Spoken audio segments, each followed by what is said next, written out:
It's a sound you never quite get used to, the perfect silence of a Friday night where no one is looking for you.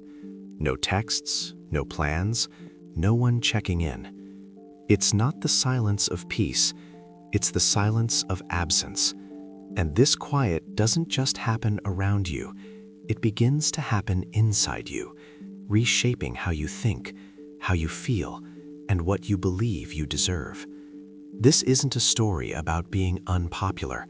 This is the unseen psychology of a life without friends, and the profound ways it quietly rewires a human mind. It starts subtly, a slow-motion drift away from the shore of belonging. You find yourself laughing in a crowded room, but the sound feels distant, like it's coming from someone else. You become an expert observer, a student of human behavior, noticing every flicker of hesitation, every polite but closed-off posture, every subtle shift in a group's energy that signals you are on the outside of its current. You start to tell yourself it's by choice. You're independent, you're introspective. You're just not a people person. And for a while, that story holds. Solitude can be a sanctuary. It gives you control over your own space, your own time. There's no drama, no demands, no disappointment. You curate a life of quiet rituals, the perfect coffee, the deep dive into a niche interest, the long walks. But the human brain didn't evolve for this kind of sustained, chosen silence. It evolved in tribes, around fires, in constant low-level connection. When that connection is gone for too long, the brain sounds an alarm. Neuroscientists have found that social isolation activates the same neural pathways as physical pain. That dull ache in your chest, that tightness behind your ribs, it's not just a metaphor. It's a biological response, a primal warning system telling you that to be alone for too long was once a death sentence. Your nervous system shifts into a state of subtle hypervigilance. Sleep becomes lighter, your heart rate can change. Your mind stays on a low, constant alert, scanning for social threats that may not even be there. You become hyper-aware, overanalyzing a two-word text message for tone, reading profound disinterest into a simple pause in conversation, interpreting a forgotten birthday as definitive proof of your irrelevance. It's not paranoia, it's your brain, trained by past disappointments and rejections, both real and perceived, trying desperately to protect you from more hurt. But here's the cruel irony of this protection. It builds a wall that keeps out not only the potential for pain, but also the possibility of connection. You become cautious, reserved, holding your true self a few steps back from the world. Your smile becomes a practiced curve. Your conversation stays safely in the shallow end. Others, unconsciously, sense that cautious energy as disinterest or coldness, and they pull back. And in their pulling back, you see your deepest fear confirmed, that you are, in fact, unworthy of their time, their energy, their genuine curiosity. This is the inescapable psychological loop.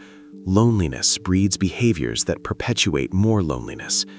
It's a story written in invisible ink, one you feel etched into your bones, but no one else can see. And so you begin to live in two separate realities. There's the external you, the one who functions, who works, who maybe even posts a curated photo with a convincing smile. That version is competent, quiet, fine. Then there's the internal world, a vast and echoing space, where your thoughts bounce off the walls with no one to hear them, where reflections multiply until you can't find the original. This is where time distorts.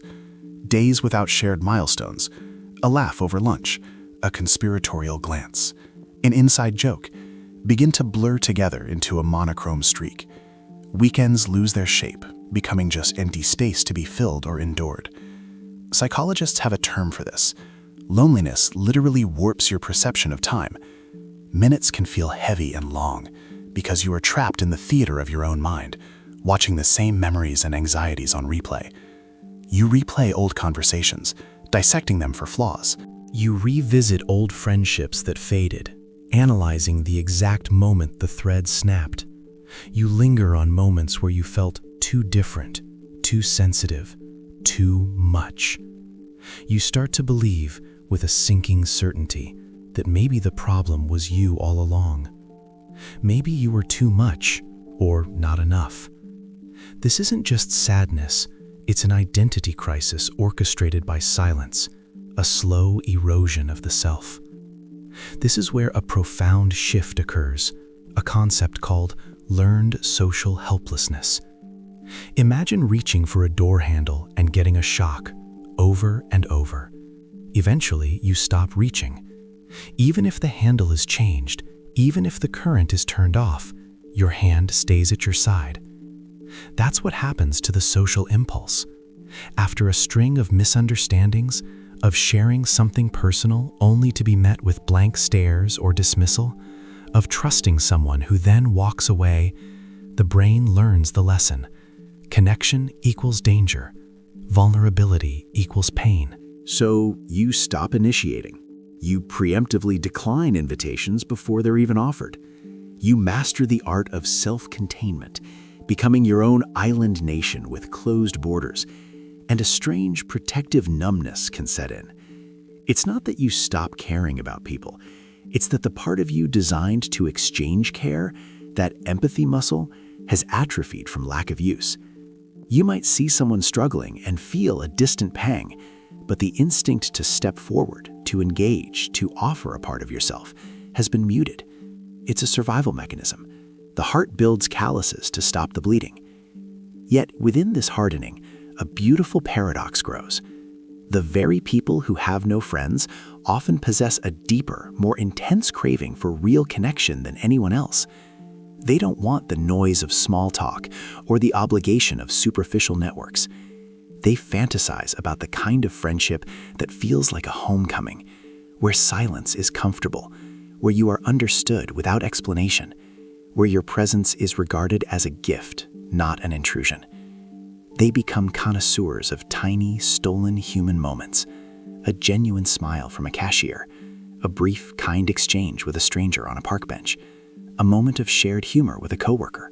These moments are clung to, analyzed, treasured like sacred artifacts, because in a landscape of emotional scarcity, even a single drop of kindness feels monumental, a sign that you haven't fully vanished from the human map. So where does the story go from here? Is this a permanent state? The psychology is clear. The brain is malleable. It is plastic. The pathways that learned isolation can learn connection again. But it doesn't start with finding other people. It starts with a quiet, internal revolution. It begins the moment you stop seeing your solitude as a prison sentence and start recognizing it as territory, hard-won, intimate territory that you know better than anyone. This is where the deepest healing takes root. It happens when you grieve not for the friends you don't have, but for the versions of you that settled for less, the you who made yourself smaller to fit in, the you who accepted crumbs of attention and called it a meal. The you who believed the story that you were fundamentally flawed, uninteresting, or broken. When you offer kindness to those old selves, when you sit with them in compassion instead of judgment, something unlocks. A seam of self-ownership opens up. You start to rebuild from a place of wholeness, not hunger. You practice micro moments of courage, not grand gestures, but tiny, deliberate reachings out. Sending a message without over-edit, holding eye contact for a second longer and smiling back. Saying yes to a coffee invitation, even though every fiber of your conditioned self screams it's safer to stay home. Each small act is a direct challenge to the old, fearful neural pathway. It's a whisper to your brain. See? The world did not end. You are still safe. I am here and I am trying. And as you do this, a miraculous shift occurs. You stop seeking just any connection, just to fill the void. You start seeking resonance. You begin to recognize the subtle, vital difference between loneliness and alignment.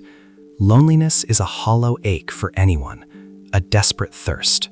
Alignment is the patient, deliberate wait for the right ones, the people whose silence feels like peace, not absence, the ones who don't need you to perform or shrink, but are content to simply be present with who you already are. These are the connections worth the wait, worth the endured silence. And when they arrive, you will be ready. Not desperate, not clinging, but open, with boundaries born of self-knowledge. Because you have already done the hardest part. You have learned to be a true friend to yourself. You have become your own witness. The years you spent alone will suddenly make sense in their rearview mirror. They weren't a punishment or a failure. They were the forge. All that quiet observation honed your emotional depth into a fine instrument. All that introspection built a self-awareness that is both unflinching and gentle. All that survival bred a resilience and a latent empathy for other wounded souls, an empathy that casual socializers may never know. You become the person who can spot another quiet soul across a room, who recognizes the flicker of hesitancy in a smile because it was once your own. You know the immense weight of a gentle glance because you've carried the crushing weight of invisibility. You have been tempered by silence. So if you are in that quiet season now, please hear this. You are not behind. You are not broken. You are in the sacred, difficult process of a profound becoming. Your story is not a tragedy of absence. It is a quiet epic of preparation, of deep soul work done without an audience. The world isn't passing you by. It is waiting, unknowingly, for the exact authentic frequency that only you, shaped and refined by this very experience, can broadcast. And one day, you'll meet someone. Conversation will flow, not as performance, but as discovery. A silence will settle between you, warm and easy, a blanket instead of a wall. And in that moment, you'll realize the bridge to connection was never missing. You were simply building both ends, alone in the dark, stone by careful stone, so that when you finally met in the middle, you could recognize it as solid ground, as a meeting place you both helped create. You are still and always inherently worthy of being known. The silence was not your end. It was your cocoon.